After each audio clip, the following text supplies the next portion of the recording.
എക്സാമിന്റെ ടൈമിൽ എന്തായാലും നമുക്ക് അപ്പ് ആൻഡ് ഡൗൺസ് ഒക്കെ ഉണ്ടാവും, ടെൻഷൻ ഉണ്ടാവും, സങ്കടങ്ങളുള്ള രാത്രികൾ ഉണ്ടാവും, ഒക്കെ ഉണ്ടാവും. പക്ഷെ ഞാൻ വളരെ ശ്രദ്ധിക്കാറുണ്ട് ഈ റേസ് ആ സമയത്ത് പോലും കാണിക്കുന്ന മക്കളോടുള്ള ആ ഒരു അവരുടെ എഫേർട്ടും കാര്യങ്ങളൊക്കെ.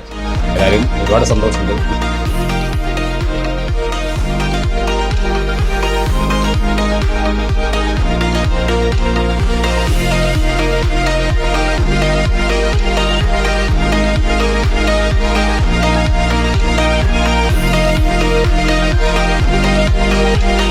ഹായ്, ഞാൻ ഫെബിനാണ്.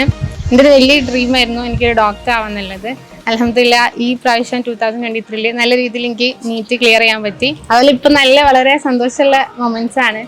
ഈ സമയത്ത് എന്നെ സപ്പോർട്ട് ചെയ്ത എൻ്റെ പാരൻസിനെയും അതുപോലെ എൻ്റെ റേസിലെ എൻ്റെ ഫാമിലിനെയും അതുപോലെ എൻ്റെ ഫ്രണ്ട്സിനെയും അവരെനിക്ക് ഒഴിവാക്കാൻ പറ്റില്ല. അങ്ങനെ എല്ലാവരും ഞാൻ ഓർമ്മിക്കുകയാണ്. എല്ലാവരോടും ബിഗ് താങ്ക്സ് പറയാണ്. റേസിൻ്റെ മെറ്റീരിയൽ ഞാൻ അധികം യൂസ് ചെയ്തത്. NCERT ഫോളോ ചെയ്ത് അതുപോലെ റേസിൻ്റെ മെൻറ്റർ എന്ന മെറ്റീരിയലും അത്യാവശ്യം നന്നായിട്ട് ഫോളോ ചെയ്ത് പിന്നെ അതുപോലെ പ്രീവിയസ് ഇയർ ക്വസ്റ്റ്യൻസും നന്നായിട്ട് ചെയ്തിട്ടുണ്ടായിരുന്നു. അങ്ങനെയൊക്കെയാണ് എൻ്റെ പ്രിപ്പറേഷൻ ഉണ്ടായിരുന്നത്. എനിക്കൊരു പ്രശ്നം എന്താ വെച്ചാൽ ഞാൻ ടൈം നോക്കിയില്ലായിരുന്നു. ടൈം നോക്കിയെങ്കിൽ ടെൻഷൻ ആവുന്നതുകൊണ്ട് ഞാൻ ടൈം തിരികെ നോക്കിയില്ലായിരുന്നു. പക്ഷെ എക്സാമിന് ലാസ്റ്റ് എക്സാം ചെയ്തുകൊണ്ടിരിക്കുന്ന സമയത്ത് എനിക്ക് പെട്ടെന്ന് ടൈമിൻ്റെ ഇതിനെ കുറിച്ച് ഞാൻ ബോധേഡായി. ലാസ്റ്റിലെ കുറച്ച് ടെൻഷനായി, അങ്ങനെ ഒരു പ്രശ്നം വന്നേ. അതുകൊണ്ട് എല്ലാവരും പ്രിപ്പയർ ചെയ്യുന്ന സമയത്ത് നല്ലോണം ടൈമൊക്കെ നോക്കി പ്രാക്ടീസ് ചെയ്യുക. ഓരോ എക്സാമിനും ടൈമിന് നല്ലോണം ഇമ്പോർട്ടൻസ് കൊടുത്തിട്ട് നന്നായിട്ട് പ്രാക്ടീസ് ചെയ്യുക.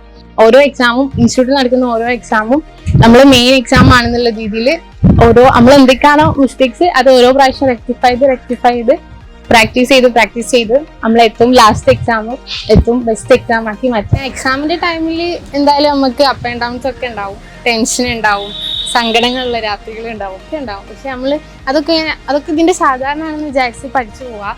ചിലപ്പോൾ നല്ല മാർക്ക് ഉണ്ടാവും, ചിലപ്പോൾ നെക്സ്റ്റ് വീക്ക് തന്നെ മാർക്ക് കുറയും, അങ്ങനെയൊക്കെ ഉണ്ടാവും. പക്ഷെ അതൊന്നും സാരമില്ല. നമ്മൾ ബെസ്റ്റ് നമുക്ക് അന്ന് പെർഫോം ചെയ്യാൻ പറ്റും, നീറ്റിന്റെ അന്ന് പെർഫോം ചെയ്യാൻ പറ്റും എന്നുള്ള വിശ്വാസത്തിൽ പഠിച്ചു പോവാ. അതൊക്കെ എല്ലാവർക്കും ഉണ്ടാവുന്നതാണ്. അപ്പോൾ അതൊക്കെ ഒരു നല്ല ഹോപ്പ് വെച്ചിട്ട് പഠിക്കാം. വളരെയധികം സന്തോഷമുണ്ട് അവളുടെ ആഗ്രഹം അവൾ പൂർത്തിയാക്കിയത്.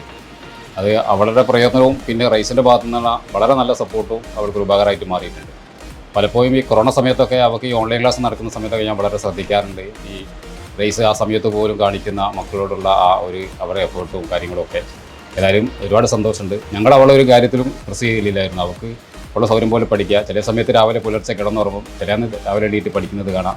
അങ്ങനെ അവളുടേതായ ഒരു ലോകത്ത് അവൾ പഠിക്കുകയാണ്. യാതൊരു വീട്ടുകാരുടെ ഭാഗത്തുനിന്ന് യാതൊരു പ്രസിങ്ങോ അല്ലെങ്കിൽ ഒരു ടെൻഷനോ ഒന്നും കൊടുക്കാതെ. അപ്പോൾ അവൾക്ക് തന്നെ മനസ്സിലൊരു ആഗ്രഹം ഉണ്ടായിരുന്നു, എന്തായാലും എനിക്ക് നേടിയെടുക്കണം.